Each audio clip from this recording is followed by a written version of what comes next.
Mitos atau fakta? PC cakep itu harus mahal? Jawabannya sama sekali enggak guys. Di video ini gua bakal rakit PC 6 juta, udah pakai water cooling 360 lagi. Mantap kan? PC kali ini tampilannya bakal cakep banget, karena ini tipe showcase ya, akuarium, cuman kali ini yang warna hitam. Penasaran? Yuk langsung kita bahas. Oke, komponen pertama yang bakalan menentukan tampilan PC kita adalah casingnya. Makanya milih casing nggak boleh salah. Ini adalah salah satu casing akuarium dengan performa tinggi. Sebelumnya gua pernah rakit PC akuarium ya, tapi warna putih. Makanya kali ini kita pilih warna hitam. Ini merek VXN yang masih satu brand sama Techwear. Nah, di casing ini kita udah dapet 3 kipas ARGB, 1 di belakang dan 2 di bagian samping. Untuk bagian atasnya seperti biasa ya, pasti ada filter debunya. Dan casing ini tuh ada colokan USB-C-nya di depan, makanya harganya sedikit lebih mahal. Bodinya juga kokoh banget, tebel. Di bagian bawahnya kita bisa taruh 3 kipas lagi. Dan ada filter debu yang bisa kita lepas. Casing VXN ini juga ada second chambernya ya, jadi bikin ngatur kabelnya itu bakal lega banget. Tempat PSU-nya juga enak di bawah sini. Oh ya, kita bisa muat harddisk 3,5 juga ya di bagian atasnya PSU. Tapi rakitan kita kali ini tuh nggak pakai harddisk sama sekali. Kita bakal pakai SSD M2 karena lebih praktis. Oke, di rakitan kali ini dapur pacunya kita bakal pakai Ryzen 5 3600. Karena di rakitan ini kita bakal pakai AIO 360. Jadi kita pakai CPU yang dulu itu salah satu yang lumayan kenceng. Dan kalau dinyalain PBO-nya bakal makin mantep. Nanti kita bakal tes dengan AIO-nya kayak gimana panas dan watt yang dikeluarkan. Untuk motherboardnya kita bakalan pakai B450M ya dari MSI. Sebaiknya ya kalian jangan pakai Mobo seri A kalau kalian pengen pakai PBO, karena VRAM di seri B450 itu lebih baik. Jadinya nggak sepanas Mobo seri A320. Selain itu ya gua pilih ini karena fitur memorinya yang bagus dan warna hitam sesuai dengan rakitannya. Untuk RAM bebas ya, kalian bisa pakai yang telanjang gini kalau mau hemat, atau pakai yang RGB kalau kalian seneng looks-nya. Untuk rakitan yang kali ini gua pakai yang polos gini ya, warna putih karena ini yang ada di studio gua. Nah, komponen berikutnya nih, kita bakal pakai AIO dari Segotep BS360. Ini udah triple fan radiatornya yang bakal mantep banget ngatasin panasnya CPU Ryzen 5 ini pas PBO-nya kita nyalain. Kita bakal tes performanya. By the way, ini juga udah ARGB ya, sama udah ada displaynya untuk nampilin suhu PC kita. AIO ini juga udah kompatibel banget dengan banyak soket Intel dan AMD. Ini di manualnya juga lengkap gimana cara pasangnya di setiap soket motherboard, termasuk LGA 1700 dan AM5. Kita juga udah dapat bracket dan mountingnya jadi satu di dalam kotak ini ya. By the way, kipasnya ini udah enak karena udah nyambung semua. Kita tinggal atur aja PWM sama ARGB-nya pakai 2 kabel ini. Untuk storage-nya bebas ya, kalian bisa pakai M2 NVMe. Tapi gua pakai M2 SSD yang biasa gua pakai untuk test bench. Saran gua sekarang pakai storage yang M2 ya, karena bakal bikin lebih simple aja sih rakitan PC-nya, dan pasangnya itu juga gampang banget. Nah, untuk GPU di rakitan 6 juta kali ini, kita bakal pakai RX 570 8GB dari Gigabyte. Jujur, kalau budget 6 juta itu agak susah ya di marketplace sekarang. Harga GPU itu lagi mahal-mahalnya. Apalagi kalau kita mau pakai CPU yang lumayan bagus juga. Kayak Ryzen 5 ini ya, 6 core 12 thread. Jadi ini bisa menjadi salah satu pilihan di marketplace bekas. Untuk performanya udah lumayan kok, asal jangan RTX on ya. Nah, tapi ada beberapa minus ya. Tadinya gua pikir ini tuh bekas mining atau gimana gitu ya. Install drivernya agak susah. Tapi ternyata memang RX 570 ini kayak harus dibenerin clocknya gitu guys. Ada patchernya, bahkan di website resminya itu ada. Kalau kalian mau install drivernya. Mungkin ini ya yang dibilang orang kalau driver AMD itu agak susah. Tapi aslinya enggak kok, yang penting kalian tahu caranya aja sih. Nah, kalian jangan salah pilih yang 4 GB ya. Selain itu, minusnya ini nggak ada backplate-nya sih. Cuman kalau kalian mau bikin custom backplate bisa banget. Jadi kelihatan lebih bagus rakitannya. Sedangkan PSU yang kita pakai masih Segotep ya, BN550W, udah cukup dan sesuai buat rakitan kali ini. Karena RX 570 itu termasuk hemat daya. Nanti kita bakal cek daya yang dikeluarin pas main game. Dan PSU ini udah bagus banget ya, udah full range. Ini tuh penting banget karena di daerah-daerah tegangan itu sering naik turun. Apalagi colokan PCIe 8 pinnya itu udah ada 2 ya, mantep banget. Segotep sendiri selalu masuk dalam tier list PC yang bagus ya, kalian bisa cek di situs-situs di luar negeri. Nah, untuk berikutnya ini adalah komponen yang nggak wajib ya. Tanpa komponen ini pun PC kalian bisa jalan. Oke, karena di bagian bawah casingnya bisa muat 3 fan lagi, kita bakal tambahin 3 fan yang tipenya sama. Ini namanya kipas Techwear Omni. Kemudian yang nggak wajib lagi, ini sleeve cable extended ya, buat rakitannya jadi lebih rapi. Kita pakai 2, 1 PCIe untuk GPU-nya, dan 24 pin untuk motherboard-nya. Nah, berikutnya gua agak bingung nih, ini sebenarnya wajib atau enggak? Karena tanpa controller ini, RGB-nya nggak bisa nyala. Soalnya kita pakai Mobo yang nggak ada ARGB header-nya. Harganya juga murah, 65.000, jadi kayaknya kalian pakai aja ya. Oke, jadi itu tadi semua komponennya, sekarang kita langsung rakit aja.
Oke, terakhir kita rapikan sedikit kabelnya dan rakitannya udah jadi.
Oke, sebelum kita pakai rakitannya, kita masuk BIOS dulu buat setting beberapa hal yang penting untuk performanya. Kalian pencet Del terus ya, biar masuk BIOS. Terus kalian masuk setting, Advance, AMD Overclocking, ini accept aja. Terus Precision Boost Overdrive. Di sini kalian enable aja. Next, jangan lupa kita aktifin XMP-nya. Biar memorinya jalan di 3200. Kita masuk ke OC, pilih XMP, ganti ke profile 1. Oke, udah kelar. Terus jangan lupa kalian save.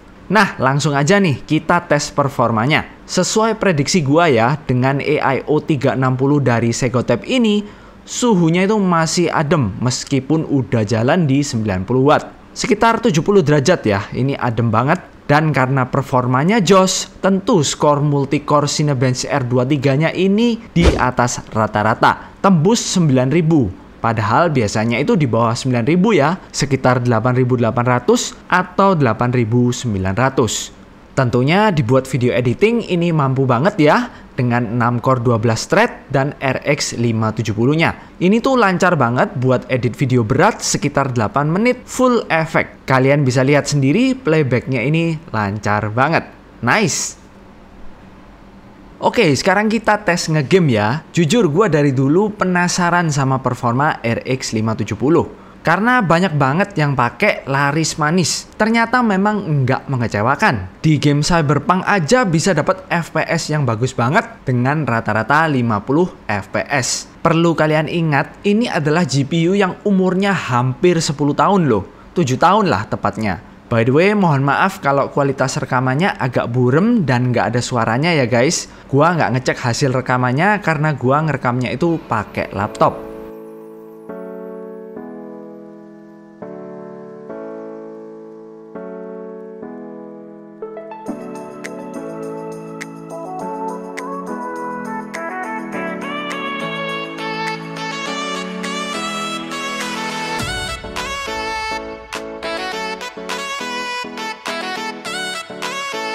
Next, di game Control, gua agak shock ya. FPS-nya bagus banget loh. Preset medium tentunya RTX off ya. Bisa dapat FPS 70 lebih. Keren banget, salut sih. Memang layak ini GPU buat rakitan-rakitan budget. Satu lagi ya, kalau kalian perhatiin, ini dayanya hemat banget. Semua game yang gua coba nggak pernah lebih dari 100 watt. Gile, keren banget sih. Udah hemat daya, performanya mantep lagi.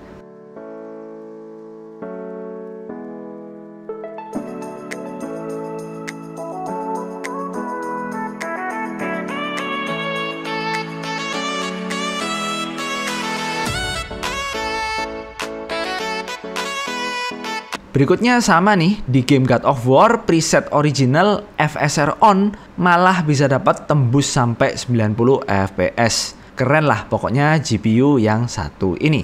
Dan untuk wattnya tetap ya di bawah 90 watt.